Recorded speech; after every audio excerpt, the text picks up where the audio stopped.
force his calendar into a save down to his left. Big save there. Joseph Martinez from 25 yards on, tries the curl. They're going to try to flick it through, and it comes to the back post, and it's a debut goal for Serhii Krivtsov. Hits it off the post. Borgelin saved off the left. Borgelin again has scored.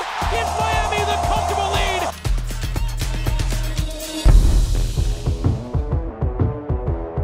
Comfortable win for InterMiami as they are through to the semifinal of Leagues Cup following a 4-0 win over Charlotte FC as Miami seek progression through to the next round and are 1 win away from a spot in next year's CONCACAF Champions Cup, 2 wins away from their first ever trophy as a club as Miami and Lionel Messi put together a comprehensive victory over Charlotte FC last time out. And Kieran Gibbs, when we look at this particular performance, I think the operative word is what I used in the open there, comfortable. We see Miami in a space now where they're starting to develop a bit of a rhythm.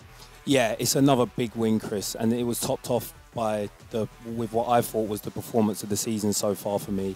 I love how they started the game. They really stamped their authority from the first minute, and they starved Charlotte of the ball, and they got really frustrated with how they kept, possession excellently. And I thought that Sergio Busquets was brilliant, the way he dropped in between the 2 centre halves, and the players made the pitch really big. It allowed them to get control of the game. And once they did that, they had the confidence then at the other end of the pitch to really flourish. I thought the combination play was excellent, the movement and the intent to cause Charlotte damage was top. They're really in the groove right now, and yeah, the show goes on. Yeah, Lionel Messi getting his 8th goal of the tournament to boot. As we can get to our highlights from the game, as Miami were taking on a Charlotte side. They were trying to pull off the upset of this Miami team and see if they can be the ones to slow down at Lionel Messi, but it would not prove to be the case. The scoring would get started in the 10th minute of play. Benja Kremaski approaching the area and playing a nice ball into Martinez. Messi trying to carry through. Eventually, the challenge will come in here on the right side on Dixon Arroyo from Harrison. Awful penalty given, and it would be a spot kick for Miami. And Joseph Martinez would be the one who would take. There you see the challenge coming in from Awful. It was late. Arroyo with the nutmeg beyond him. And again, Martinez gets the ball from Messi.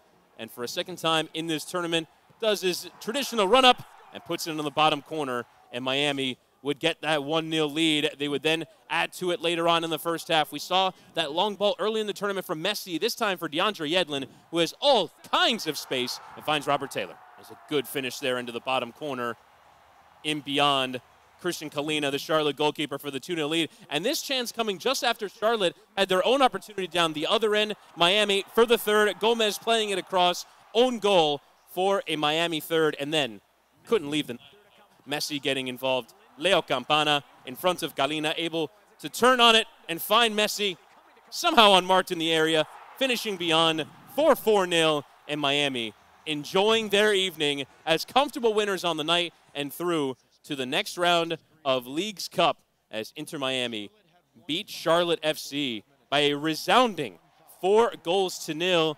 And Kieran, one of the things that for me has stood out, we'll hear from Tata Martino in a moment, is that now, given Miami's place and how comfortable they've been in this tournament, the number of games they've won in this tournament, we see them entering the game as favorites. And ultimately, it comes down to the opposition to slow down what Miami are trying to do. But game after game, as teams are trying to throw tactics and trying to throw things to slow down this attack, Miami are finding more solutions.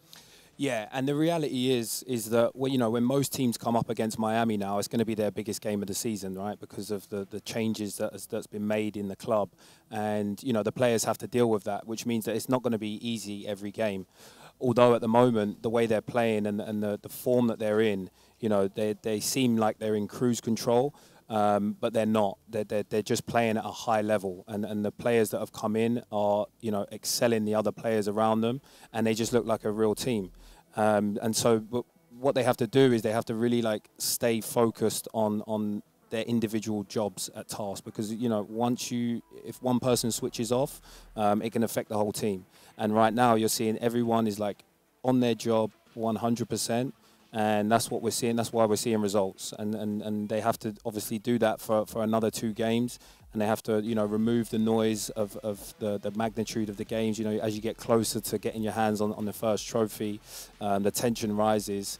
But I feel that that they're really focused at the moment, the boys, and they believe and they really want this, and that's what will get them the results. They've got the players with the pedigree and the experience that have been through this, and I'm sure that they'll be helping the boys through this next couple of games. Yeah, ultimately the hope is a final to come on Saturday night, but Miami can still look towards improvement. There's still a lot that has to come together. There's still 2 new players, one of which we'll talk about in a moment. But let's hear now from the InterMiami manager, Tata Martino, after the win over Charlotte. 47 equipos. Y Miami, que está en el último lugar de su zona, está en semifinales. Me parece que eso habla de un momento como para... como mínimo tener expectativas de poder lograr algo importante. Ojalá podamos ganarlo. Yo creo que Filadelfia va a querer hacer lo mismo. Supongo que Nashville, porque iba ganando por 5 goles de diferente. Y veremos qué pasa en el partido de Los Ángeles y Monterrey. Los 4 ganadores querrán hacer exactamente lo mismo. Tata Martino talking about the need for perspective right now. Miami are region champs as winners of the South region, and so you can say now Miami are really on their way. They're growing, and a lot has come together very quickly. Just 5 games, all 5 wins, and really, Kieran, you do have to take some time to appreciate, wow, Miami have genuinely achieved something, and putting this together, albeit with 3 amazing new players, they've put together something incredibly quickly. They have, and it's been a lot of changes very quickly, and perspective is the word that we need, and the players need to remain humble.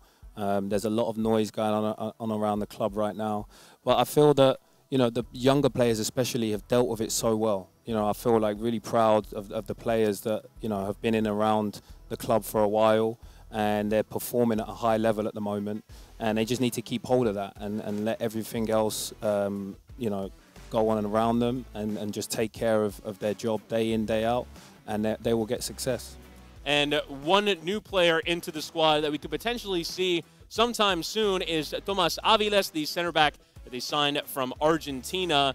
And Kieran, we've seen Serhii Kristov and Kamal Miller in that back line do a decent job of continuing to build that defensive solidity and help the possession game as well, with Yedlin and obviously Jordi Alba into that back line now. But Aviles is another number that can come in and add to this defense. Yeah, more depth is what's needed. You're seeing game after game at the moment. We spoke about that having a big squad is necessary these days, and I'm sure he's going to add to that. And I feel like the defence have really improved. I thought the game management the other night was brilliant. They didn't let up when they went 2-3-0 up.